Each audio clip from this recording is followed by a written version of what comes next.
Now, from the Signature Bank Studios. Only the biggest stories, only the biggest guests, and only the biggest opinions. This is AM 560, The Answer. Top of the morning, Dan and Amy. One of the discussions we had pre-election is if Trump wins, how many parallel tracks can he launch at the same time? And how much political capital does he want to spend on things that will animate the left and provide them perhaps the opportunity to focus all of their guns and all of the country's attention on matters that were not central to in the election, talking about prices and the border and fundamental things like free speech.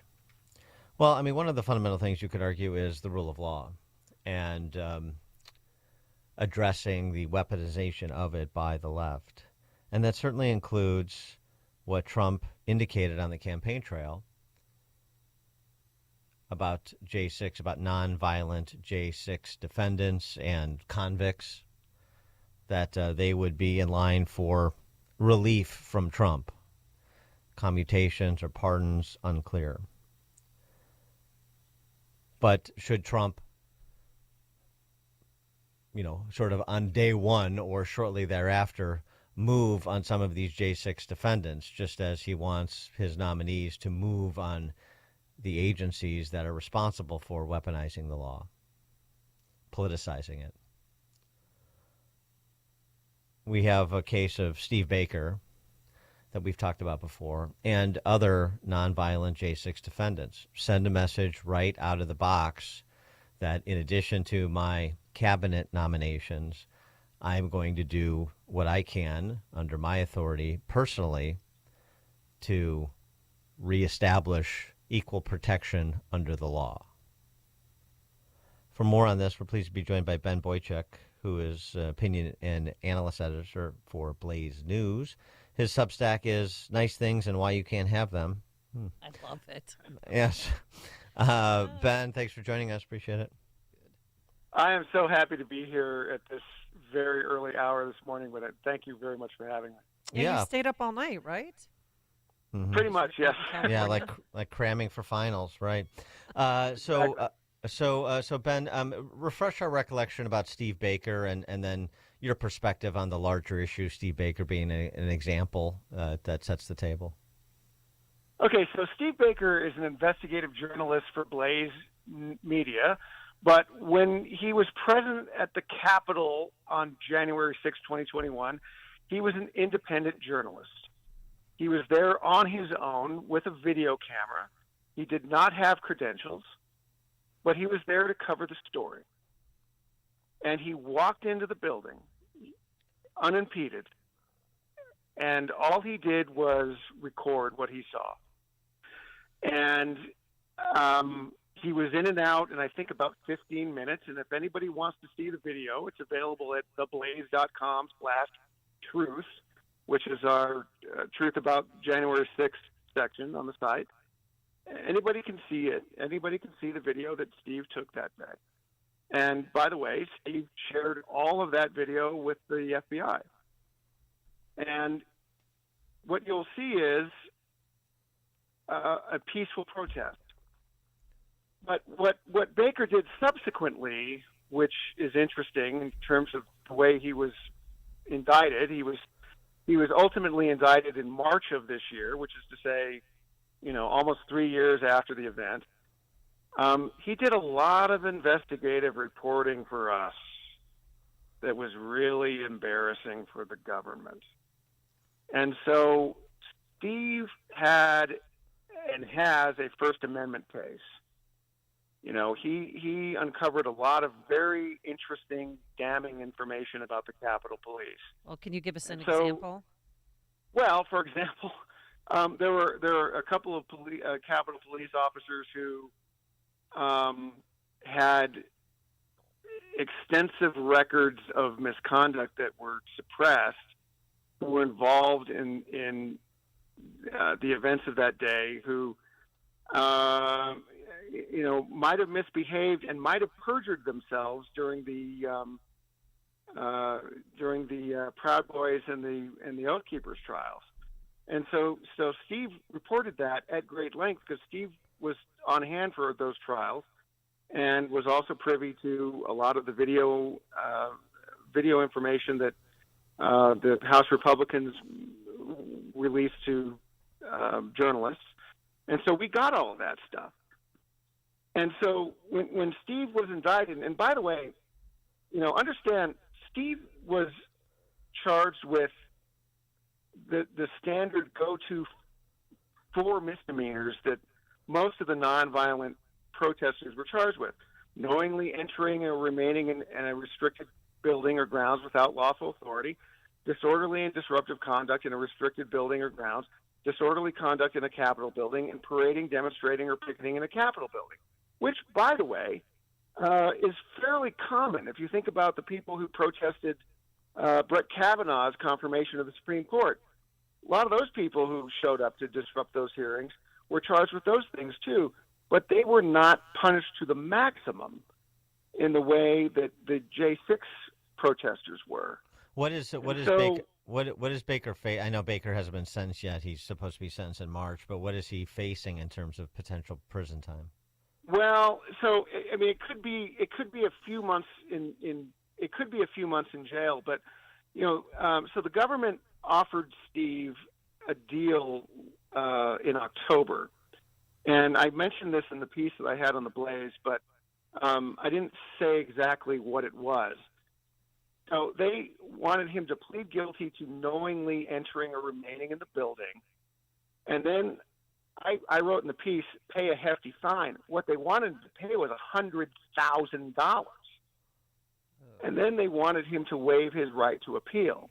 And so naturally he passed on that. I mean, who wouldn't? It was completely preposterous. And then when he decided to plead guilty to 4 charges, it was simply because one of his lawyers said this was going to be an exercise in humiliation, because the outcome was a foregone conclusion. You cannot get a fair trial in a D.C. court. And so, knowing as they did, all right, well, Trump won, and Trump campaigned in part on the idea that the nonviolent J6 protesters could potentially be pardoned. Of course. I mean, why wouldn't you? For Trump has to do this. There's no other thing that he can do.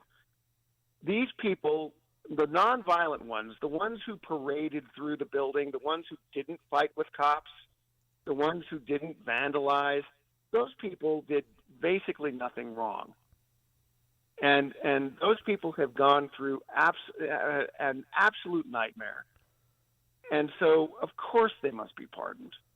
This whole thing has been a total farce and a complete injustice. Well, why did the Justice Department wait 3 years to indict Baker?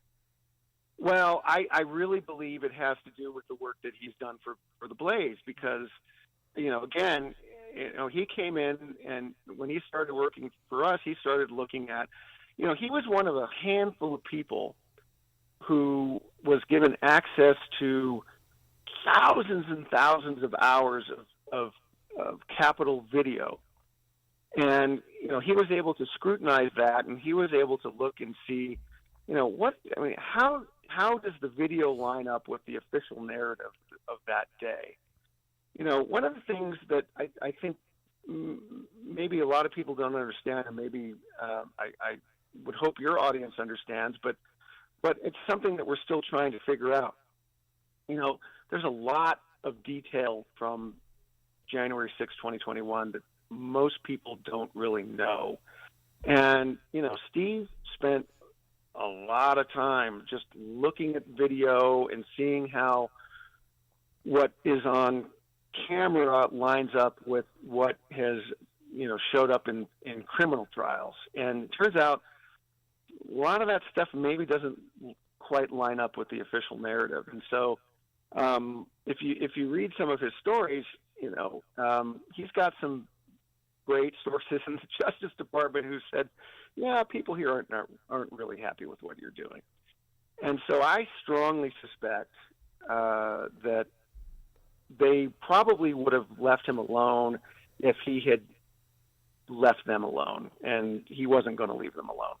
Yeah, I mean, to your point, the stories that he filed were all collected under the truth about January 6th. So, I mean, it couldn't have been, more of a frontal assault, if you will, from their perspective. So, yeah, I'm sure that factored in, given what we know about how the Justice Department reacts. And in terms of the things we don't know, I mean, they're legion. We don't even know, I mean, officially, we don't even have official word on the presence of FBI agents / CIs that were on site that day. Correct, or military. I mean, there's just a lot that the January 6th special committee that the House put together that was this completely preposterous, totally partisan Star Chamber. Yeah. Thing. Yeah. Star Chamber is actually a good word for it. That's not the official story. There was no cross-examination. There was no real scrutiny.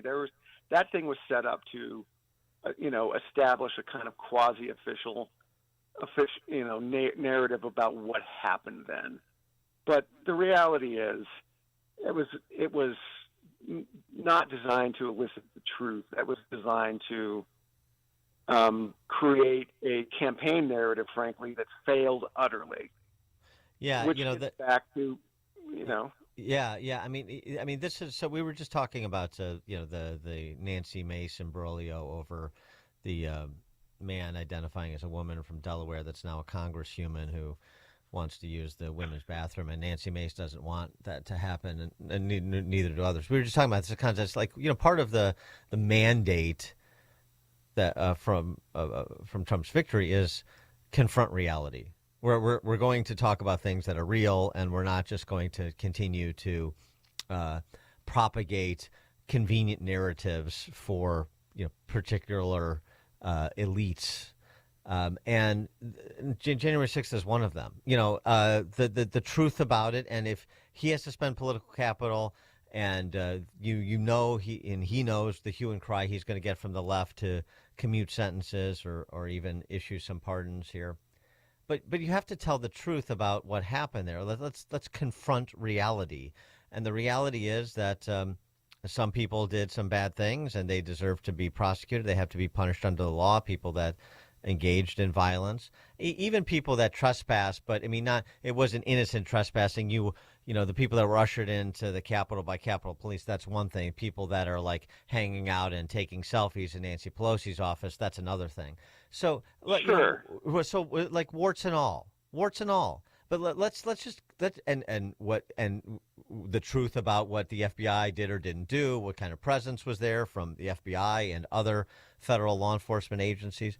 I mean, all of that needs to come out. I mean, this is the push for full disclosure. Let's declassify documents. Let's level with the American people about things. And if we're going to have some rhetorical tussles over what did or didn't happen, because so many people have been programmed over the last 3 years to believe the official story, then, well, so be it. But we have to confront reality in this country, and I think this is another case of that. That's exactly right. It is, and really, frankly, it is the easiest thing in the world for Trump to do. It is the easiest thing in the world. And of course he's going to get blowback, but he's going to get blowback from a media that has the lowest trust almost in modern history, right? I mean, the Gallup poll that came out a month and a half ago or so, nobody trusts what we would call the mainstream media anymore, because they know they're being lied to. Right. Yeah. Look at how they lied during the election. They kept telling people, that Harris is going to win this. It's a close race. It wasn't even. I mean, you know what happened. Yes, right. And so it is the easiest thing in the world for Trump to do, to simply say, you were lied to. And I'm going to pardon these people who did nothing more than walk into the building because they wanted to ensure, or they didn't believe that that election was on the up and up. Whatever you might think about that, most of those people were there because they didn't think that 2020 election was on the up and up, and they wanted to say so. And it wasn't going to be like the guy with the horn hat sat in the chair of the president of the Senate, and suddenly he's the president of the Senate, and he gets to run the country, because the Congress could have assembled in a high school gym and certified that election if they wanted to. So let's not pretend that there was something sacred about what happened in that building that day. Everything worked out great. Yeah, the QAnon shaman almost took over the country. That's what you're supposed to believe. Right.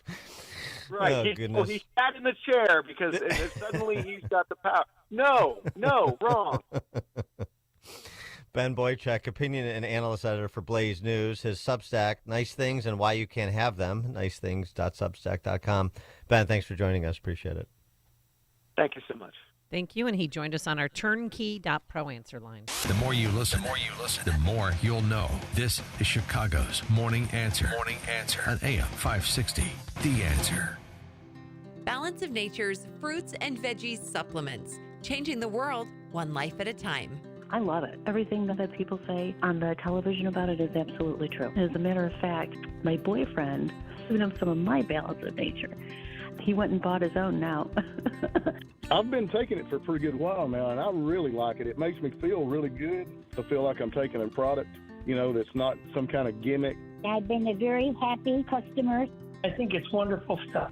Celebrate this season with Black Friday savings all month long. Call 1-800-246-8751 or go to balanceofnature.com and sign up as a new preferred customer to get 50% off your first preferred set with free shipping and our money-back guarantee. That's 1-800-246-8751. Don't miss out. Go to balanceofnature.com or call 1-800-246-8751 and get this exclusive Black Friday offer by using discount code CHICAGO. Amy Jacobson